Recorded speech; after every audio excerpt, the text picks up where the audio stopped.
एक बार एक व्यक्ति संन्यास्त हुआ। इस व्यक्ति के संन्यास लेने के पीछे की जो वजह थी ये एकदम अलग थी। ज्यादातर लोग संन्यास इसलिए लेते थे क्योंकि उनके जीवन में दुख होता था और दुख के कारण उनके भीतर वैराग्य पैदा होता था। पर इस व्यक्ति के संन्यास लेने के पीछे की वजह दुख नहीं था। इस व्यक्ति के संन्यास लेने के पीछे की वजह थी बुद्ध का सौंदर्य। सुनने में थोड़ा अजीब लग सकता है पर यह सत्य है। इस व्यक्ति का नाम वक्ली था और ये श्रावस्ती का रहने वाला था। बुद्ध अक्सर श्रावस्ती अपने भिक्षुओं के साथ भिक्षाटन के लिए जाते थे और ये जब भी बुद्ध को देखता था तो उन्हें देखता ही रह जाता था। वक्ली बुद्ध के सौंदर्य पर इतना मोहित हो गया था कि इसका मन करता था कि यह बुद्ध को देखता ही रहे। एक दिन बुद्ध उस नगर में भिक्षाटन करने के लिए नहीं जाते। वक्ली के मन में यह विचार आता है कि बुद्ध कभी नगर में भिक्षाटन के लिए आते हैं और कभी नहीं। अगर मैं बुद्ध का भिक्षु ही बन जाऊं तो मैं उन्हें हर क्षण देख सकूंगा। इस विचार के कारण वक्ली तय करता है कि वह बुद्ध का भिक्षु बन जाएगा। वक्ली दीक्षा प्राप्त कर बुद्ध का भिक्षु बन जाता है। आदमी कभी कभी ठीक कार्य भी गलत कारणों से करता है और कभी कभी गलत कार्य भी ठीक कारणों से कर देता है। और ये एक सूत्र है, बुद्ध ने कई बार कहा है कि गलत आकांक्षा से किया गया ठीक कार्य भी गलत हो जाता है और सही आकांक्षा से किया गया गलत कार्य भी ठीक हो जाता है। इसका अर्थ यह है कि आप जो कर रहे हो उससे भी ज्यादा आवश्यक है कि उस कार्य को करने के पीछे आपकी आकांक्षा क्या है। वक्ली बुद्ध के बाहरी सौंदर्य को देखकर बुद्ध का भिक्षु बना। उनकी चमड़ी को देखकर भिक्षु बना। उसने बुद्ध का मन नहीं देखा था, उसने बुद्ध का ज्ञान नहीं देखा था। वक्ली भिक्षु तो बना परंतु ना तो उसका भिक्षाटन में मन लगता था और ना ही ध्यान करने में। यहां तक कि जब वह बुद्ध के प्रवचन सुनता था तब भी वह बुद्ध को नहीं सुनता था, केवल उन्हें देखता था। वह बुद्ध के नाक-नक्श देखता था, वह उनकी सुंदर काया देखता था, पर उस ज्ञान को नहीं देखता था जो ज्ञान बुद्ध दे रहे थे। दो तरह की बातें बुद्ध अपने भिक्षुओं को बताया करते थे, पहला ध्यान और दूसरा भाव। वक्ली ना तो ध्यान करता था और ना ही भाव। ध्यान का अर्थ है अपने भीतर उतरना और भाव का अर्थ है जो बाहर हम कर रहे हैं उसे समझदारी के साथ प्रभावित करना। ध्यान के द्वारा हम खुद के स्वरूप को जानने की तरफ बढ़ते हैं और भाव के द्वारा हम अपनी भावनाओं पर संयम रखते हैं। संयम रखने के साथ साथ हम अहोभाव से भी भरते हैं। अहोभाव किसके प्रति? अहोभाव इस सृष्टि के प्रति। इस सृष्टि से हमें इतना कुछ मिला है पर हमें किसी भी चीज की कदर नहीं। बुद्ध भाव के द्वारा उन चीजों की कदर करना सिखाते हैं जो हमें मिली हैं लेकिन हम जिन्हें नजरअंदाज करते हैं। बुद्ध झुकना सिखाते हैं। किसके प्रति झुकना? उसके प्रति झुकना जो हमारा स्रोत है। किसी ने बड़े कमाल की बात कही है कि ईश्वर तो बहाना है, मुझे तो मनुष्य को झुकना सिखाना है। जो व्यक्ति झुकना सीख गया वह अपने अहंकार की बलि कभी नहीं चढ़ सकता। अहंकार हमसे ऐसे ऐसे कार्य करवाता है जिसके बारे में हम सोच भी नहीं सकते। वक्ली ना तो ध्यान कर रहा था और ना ही भाव। बुद्ध भी ये बात जानते थे कि वक्ली का मन ना तो ध्यान में लग रहा है और ना ही भाव में। पर बुद्ध चुप थे, सोच रहे थे कि वक्ली खुद ही समझ जाए, खुद ही बदल जाए। व्यक्ति का रूपांतरण स्वयं हो तो मजा कुछ और ही होता है। समय बीतता गया और फिर एक दिन सही समय देखकर बुद्ध ने वक्ली से कहा, वक्ली, तुम जिस चमड़ी को देखकर प्रसन्न हो रहे हो, आनंदित हो रहे हो, ये चमड़ी सत्य नहीं। तुम्हें लग रहा है कि तुम मुझे देख रहे हो पर सत्य यह है कि इन चमड़े की आंखों से मुझे देख पाना संभव नहीं।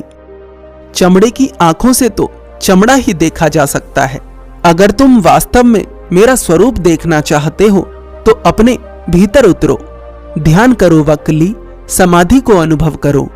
ये बाहरी सुंदरता, ये चमड़ी भ्रम है, और जब ये भ्रम टूटेगा तो इतना समय नहीं बचेगा कि वापस लौटा जा सके। इसलिए कहता हूं, ध्यान करो, अपने भीतर उतरो, अपने स्वरूप को देखो।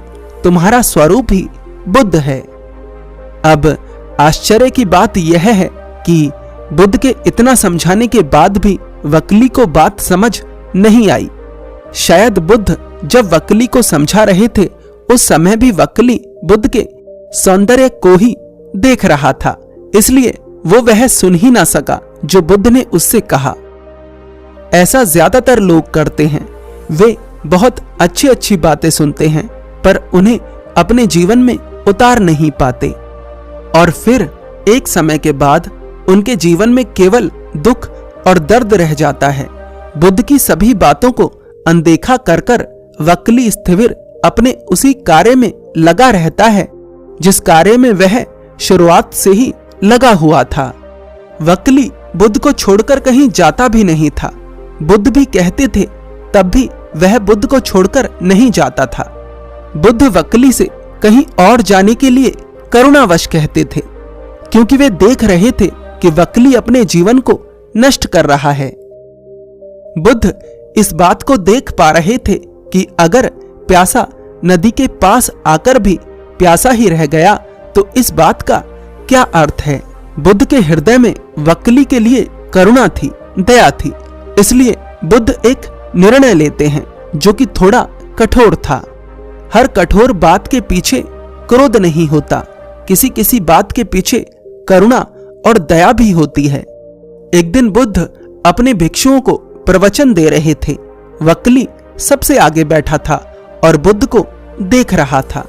बुद्ध क्रोधित होकर बोले, वक्ली सामने से हट जा, मेरी नजरों से दूर चला जा। बुद्ध के ऐसे शब्दों को सुनकर उनके सभी भिक्षु बहुत आश्चर्यचकित होते हैं। आज से पहले बुद्ध के मुख से किसी ने ऐसे शब्द नहीं सुने थे। बुद्ध के ये शब्द सीधे जाकर वक्ली के हृदय पर टकराते हैं। बुद्ध के शब्दों को सुनकर वक्ली के हृदय को बहुत गहरी चोट पहुंचती है और वह वहां से चला जाता है। जाते जाते वक्ली सोचता है कि बुद्ध मुझ पर क्रोधित हो गए, अब जीने का कोई अर्थ नहीं है, इसलिए मैं आत्महत्या कर लूंगा। वक्ली बुद्ध के क्रोध के पीछे की करुणा को नहीं देख पाता। वह बुद्ध के शब्दों का अपने भीतर एक अलग अर्थ निकाल लेता है। बुद्ध ने वक्ली से मरने के लिए नहीं कहा था, बुद्ध ने वक्ली से केवल हटने के लिए कहा था। पर वक्ली इस बात का क्या अर्थ निकालता है कि अब उसका जीवन आसार है, उसके जीने का कोई फायदा नहीं, इसलिए उसे मर जाना चाहिए। इसी तरह से लोग गलती करते हैं, वे अपने एक दुख को अपना पूरा जीवन समझ लेते हैं। वक्ली अपमान के भाव से भी भर गया था, क्योंकि बुद्ध ने उसे बहुत सारे भिक्षुओं के सामने हटाया था। इसलिए उसने सोचा कि जब सम्मान ही ना बचा तो अब जीने का क्या फायदा। आत्महत्या की इच्छा लेकर वक्ली एक पर्वत पर पहुंचा। वक्ली पर्वत से कूदने ही वाला था कि अचानक उसे किसी के स्पर्श का एहसास हुआ। उसका हाथ किसी ने पकड़ लिया था। वक्ली ने पीछे मुड़कर देखा तो वहां बुद्ध खड़े थे, पर यह देह बुद्ध की नहीं थी। इस बार वक्ली को कुछ और दिख रहा था, कुछ ऐसा दिख रहा था जो बुद्ध की देह से भी सुंदर था। बुद्ध जिसे देखने की अब तक वक्ली से बात कर रहे थे, वक्ली वह देख चुका था। अगर बुद्ध के चमड़े की देह वहां खड़ी होती तो शायद वक्ली दोबारा से चूक जाता, लेकिन इस बार बुद्ध का दिव्य रूप वक्ली के सामने था। बस उस एक क्षण में वक्ली के सारे भ्रम टूट जाते हैं।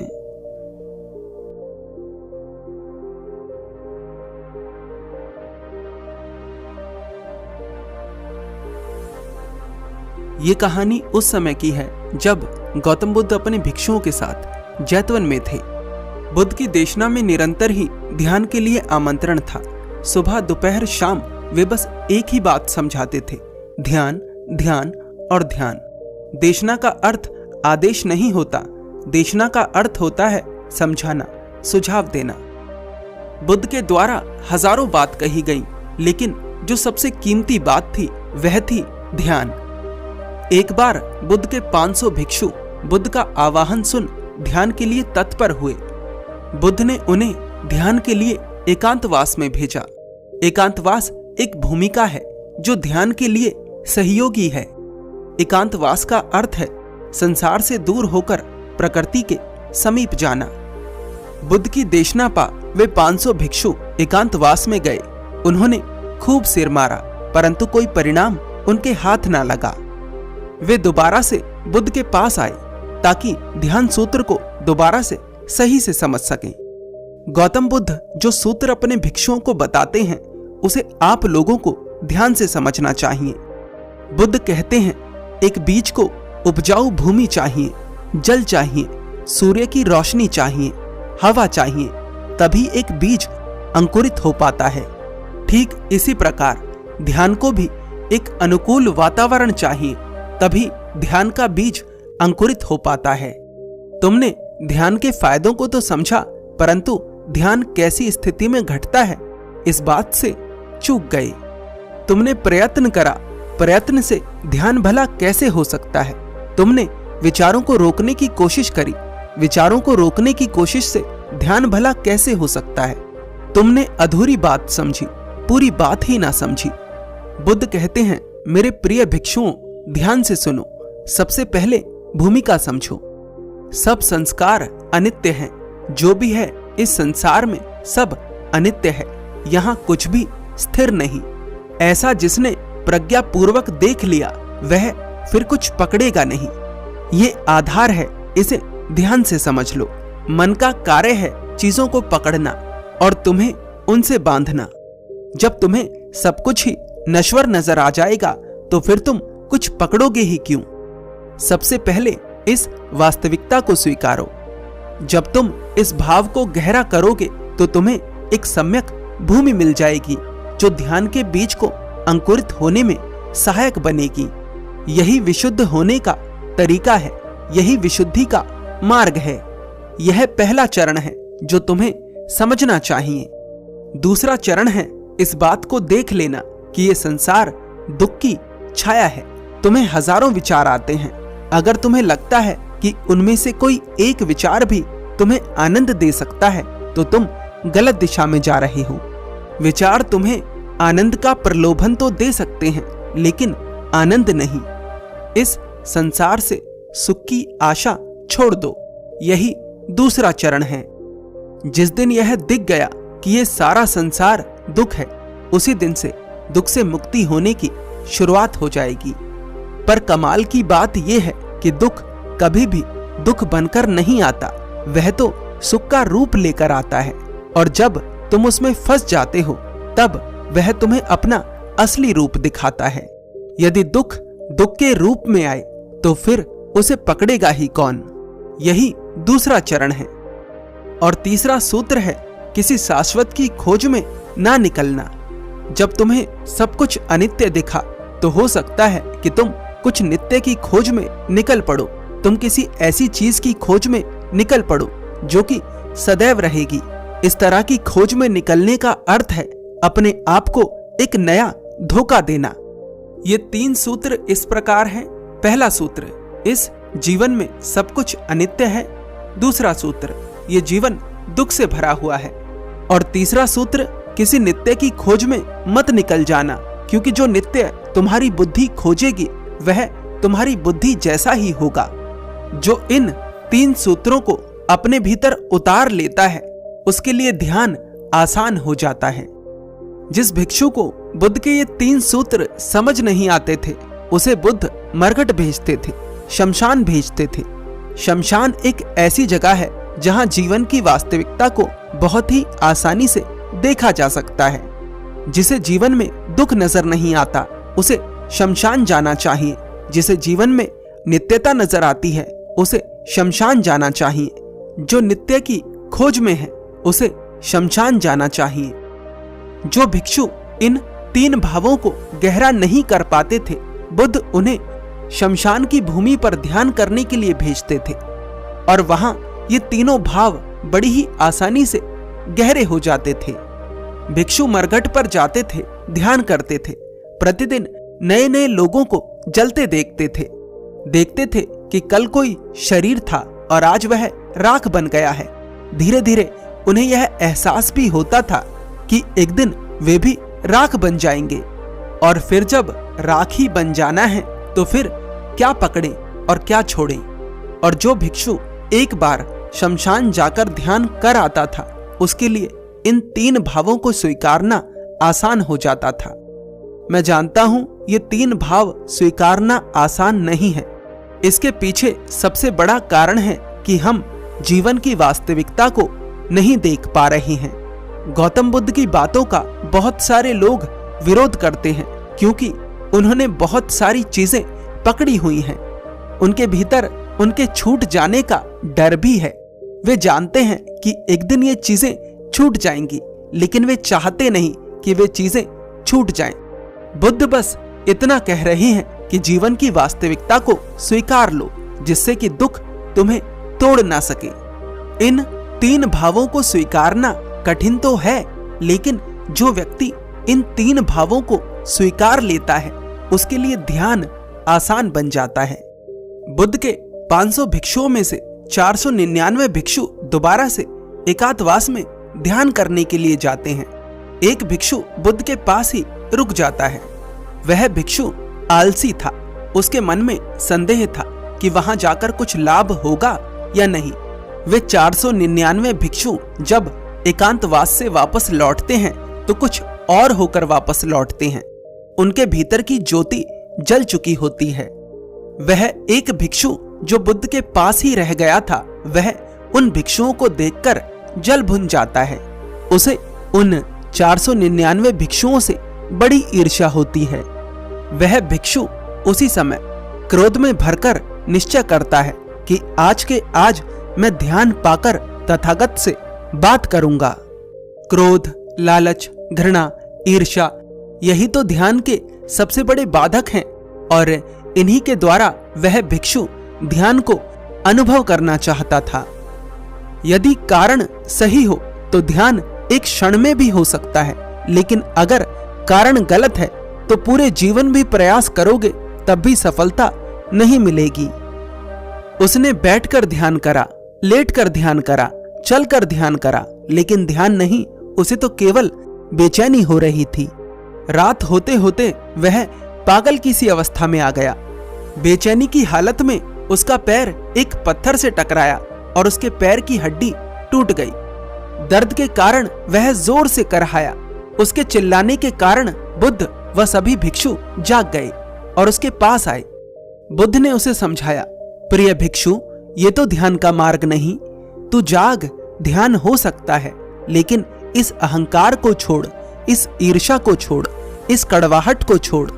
यदि बीज को पत्थरों में रख दिया जाए तो वह अंकुरित नहीं हो सकता। उसे जल से दूर रख दिया जाए तो भी वह अंकुरित नहीं हो सकता। यदि बीज को अंकुरित करना है तो उसे एक अनुकूल वातावरण प्रदान करना होगा, तभी वह अंकुरित हो सकता है। दूसरों को ध्यान हो गया, इस बात से तुझे दुख है। दूसरों से नजर हटा, खुद पर नजर लगा। प्रतिस्पर्धा ध्यान का मार्ग नहीं। प्रतिस्पर्धा छोड़ और ध्यान के लिए प्रयत्न कर। इस भिक्षु की ही तरह ज्यादातर लोगों की मानसिकता होती है। वे हर चीज को प्रतिस्पर्धा में देखते हैं।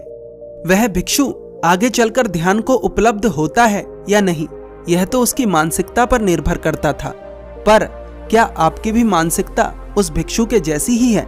मेरा आपसे ये प्रश्न है।